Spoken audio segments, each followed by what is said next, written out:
So now that Jerry Jones finally put some respect on Dak, right? You guys heard about the big contract.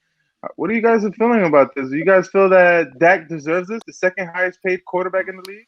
I think it was a good move. I think the numbers are staggering. When you look at the contract, I mean, it's easy to see that the numbers are staggering because of the amount of front-loaded guaranteed money, right? So you got a nice chunky signing bonus, and he's getting like upwards of, I believe, like 75 mil in the first year, which is nuts. But it actually makes a lot of sense from a salary cap perspective, and I'll break down why. For Dallas, man, they're in a run right now to go all in right now with the team they have. Right, Dak's got loaded receivers. He's got a pretty, the window in their eyes is right now. So they front load that contract, and you got basically what it is it's an extended franchise tag, in my opinion. So you got to give him his money. He's got 2 years basically to make things work. The guaranteed money is up front in the first 2 years. Beyond that, yeah, I could see him getting cut beyond those next 2 years. If things don't work out, he could be looking like Jimmy Garoppolo right now, looking like a cap casualty and an overpaid quarterback. But for right now, hey, you want to go all in? You want to make a run? Hey, pay your quarterback, make him feel good, man. And the contract that they got, he's going to be feeling really good for the first 2 years. So, hey, I say if you want to load the cap up on the front, I think it was a good move by ownership. And hey, pay the quarterback, pay that man, bro. If it doesn't work out, you can cut bait with him later. But by front loading the contract, you're basically all in on the run right now, and you give yourself flexibility for the latter 2 years of the contract. So I think it was a good move by Dallas. T, I see you making little faces with Mark, man. How do you feel about Dak and the Jimmy G comparison? Yeah, man, I appreciate the little shot there, man. Jimmy G only making $26 million, man. That's a fair deal for a guy like Jimmy G. Super Bowl quarterback. Didn't win it, but he got there. But the Dak contract, man, it's kind of interesting, man. Normally you see a guy get hurt and it hurts his stock. This time you see a guy get hurt and it looks like he proved to be more valuable. And when it comes to contracts, I feel like sometimes it's not your value to the league or, the league baseline. It's your value to that team. And Dak proved to be really, really valuable. I mean, they were 4 games into the season when they lost him. They were 1-3, but he had 1,700 yards, man. He was on pace to throw for like something crazy, 6,000 yards or something. Something that's never been seen, especially coming off a season that he was at 4,900. So, I mean, the numbers say you should probably pay this guy. It just shows you the premium that people are willing to pay to have that quarterback. I also feel like the Cowboys learned from the Washington football team when they franchised Kirk so many times and got nothing from it. So, if you think you have a guy, lock him up. And that's what they did. They front loaded it, like Scruff said, they can get out of it after 2 years. I think it's a fair deal on both sides. And Dak's contract, it won't look like a whole lot in the next upcoming years, man. Lamar Jackson, Josh Allen just won. That was a win for the young guys right there. Hey, Bryce, how do you feel about this? I think T made some good points there. But I do think Dallas dropped the ball a little bit because they could have had Dak for way less than they ended up signing him for. I mean, Dak wanted to re-sign last year. He wanted to re-sign the year before. But Jerry Jones just didn't want. He didn't believe in him. They wanted to make Dak prove it. Even after he threw for nearly 5,000 yards, they still had something to prove. It wasn't until they saw Ben DiNucci and whoever else they put out there last season that they were convinced that Dak, had to come back. I mean, at this point, the team is built around Dak. And like Scruff said, I mean, they're in prime position, at least on offense, to make a run. The only issue that I see with the Cowboys right now is just that they only have offense, and they're going to have to sacrifice defense because they've invested so much on the offensive side of the ball, not only in the offensive line, but now in Dak Prescott and, of course, Ezekiel Elliott's contract. Let's not forget they inked Amari Cooper to a 5-year, $100 million contract last season too. So you talk about a team now that can score with anybody, but will they be able to defend to actually go on a run? Probably not. I know they brought in Dan Quinn. That's a hell of a coordinator. But I just don't see them really being a contender based off the fact that they've got to pay so much on the offensive side of the ball. I think back to those Indianapolis Colts days where Bill Polian, who is one of the better GMs of all time, but he had at one point he had 80% of his cap spent on offense, right? And we saw how it went for Peyton Manning. He only won one Super Bowl, and Peyton Manning was one of the best quarterbacks of all time. If they would have loaded up that defense as much as they loaded up that offense, maybe we would have saw Peyton and a few more. I think that's going to really hinder the Cowboys, man. They invested too much on the offensive side of the ball. They're neglecting the defense. I'm curious to see how that's going to work out for them. Well, I gotta disagree with that because they're coming from the NFC least. Like, who's really gonna stop them? I'm a Giants fan. This is Danny Dimes here to make it. You got the Eagles. They're in restructuring. They're trying to rebuild again as fast as possible.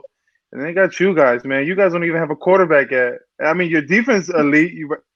To the Washington football team, you guys are elite defense, but like defense can only take you guys so far without no offense. I think Dak is a major sign. We saw what Andy Dalton. We all thought prior to the season that Andy Dalton was the number one backup quarterback. Got the position to play quarterback and just stanked up the joint. Didn't do nothing. Made CeeDee Lamb look like a bust. He made that whole team look washed. You saw Ezekiel Elliott can't even get past, couldn't even run the game. So now I don't know. I think with Dak in there, they finally signed it. I think Dak has to show all out, which he is in our weak division. And I think the Cowboys go on to be 11-6 this year. Or is it 11-7? Because there's another game this year, right? No, 11-6. You're right. 11-6, right? Because we still haven't added another game that they're talking about yet, right? No, that's 17. Not yet. That's 17. That's That 11 starts this year. I don't All like right, the sound of that though. Right, another game. But I personally think Dallas is 11-7 year, 11-6 team this year. Yeah, I mean, sorry, I couldn't quite hear you. I can see it happening, but then you got to start asking yourself, like, because now Dak Prescott he's the second highest paid quarterback in the NFL. I mean, T brought up Jimmy G, $26 million. He's right around maybe 16, 17 quarterback. So $26 million is not too outrageous, I guess. When you talk about $40 million, and you're not the second best quarterback, in my opinion, like where do y'all think that kind of ranks, based off that contract? Top 5. Top 5 quarterback in the league right now? Yeah, because him and Deshaun Watson are the same level quarterback. They haven't made it to the Super Bowl. Come Neither on, of them. Dak and Deshaun are not the same level, bro. You tripping, Put some bro. Bro, respect. yes, they are. Bro, Deshaun Watson, without his one receiver, look how bad he played. Well, he played offensively. The yards were there, but the team was just as bad. Look what Deshaun Watson led the league in hella categories, man. I think I know. G, I think I know what you're saying, man.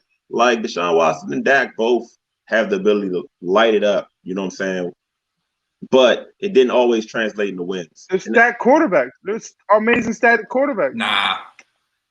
I mean, yeah, exactly. Like I said, exactly. Dak threw for almost 1,700 yards in 4 games, and it amounted to 1 win. But are we forgetting that Deshaun Watson had the Texans knocking at the door of the Chiefs in the AFC Championship game? Are we just gonna pretend that didn't happen? I've never seen Dak. I've never seen Dak make that type of run, man. Yeah, I've never seen Dak make that type of run.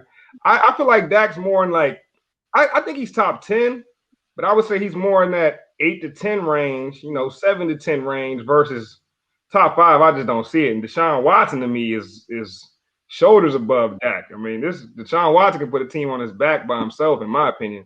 I don't know if Dak's necessarily worth that contract when we start looking at the quarterback rankings. I mean, based off what he's done production-wise, you got to pay the man. It's what the market dictates.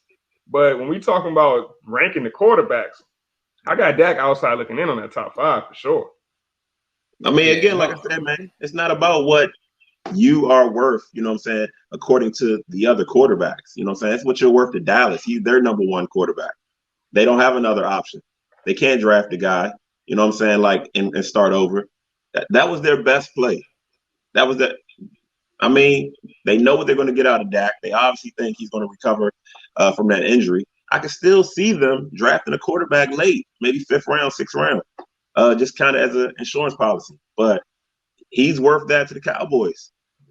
But he's definitely not a top 5 quarterback. Like, that's crazy. Yeah, I mean, he just doesn't win enough. So who's your top 5? Who's the top 5? Who's two of you fellas? Who's your top 5? I mean, I put Dak Prescott in my top 10. He's firmly in my top 10. We talking top 5. He's not in the top tier quarterbacks. Top 5, top 10, whatever. Let's talk tiers. Top tier quarterbacks: Patrick Mahomes, Deshaun Watson, Yeah, you can even say like Tom Brady, Aaron Rodgers, You gotta right? say Tom Brady. It's no question. You Tom Brady might cannot, be one. yeah.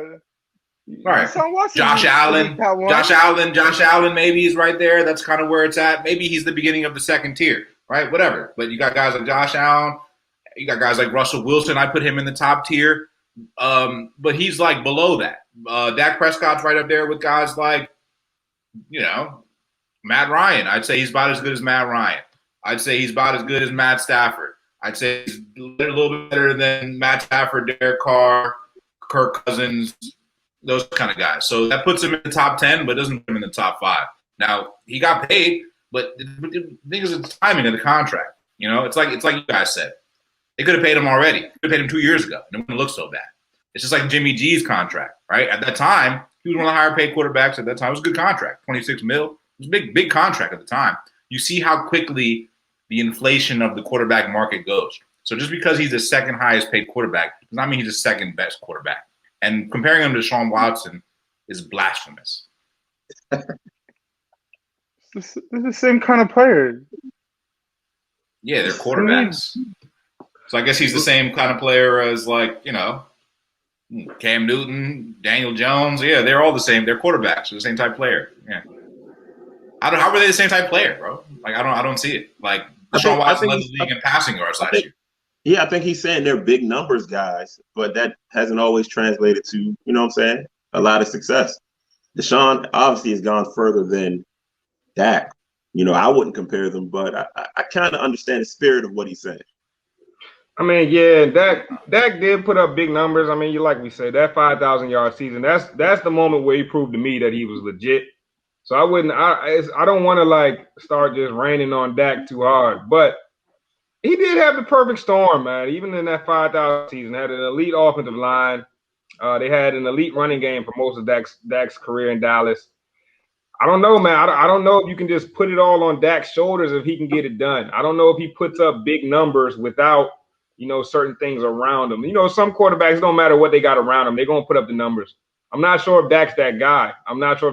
But in Dallas, I don't think he has to be. I mean, you got Amari Cooper, you got CeeDee Lamb, you got Michael Gallup, you got Ezekiel Elliott, you got weapons. So all Dak really has to come in and do is just distribute to those guys, short passes.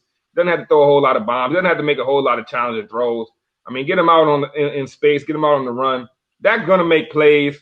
I think the Cowboys – I'm honestly, to be honest, I mean, I gotta give the Cowboys some kudos because I didn't think they were gonna get this deal done. I thought Dak was gonna walk in free agency. I was almost sure it wasn't gonna happen. So I do got to give Jerry Jones and crew some credit, although it was way too late. I mean, they paying him $42 million a year. They could have got this guy they could have been paying him 26. They could have been paying him a Jimmy G deal, but they fumbled the bag on that. Yeah, he was looking at like a $32 million figure about a season ago. So, yeah, he definitely upped his value in that time, and he cashed out big time.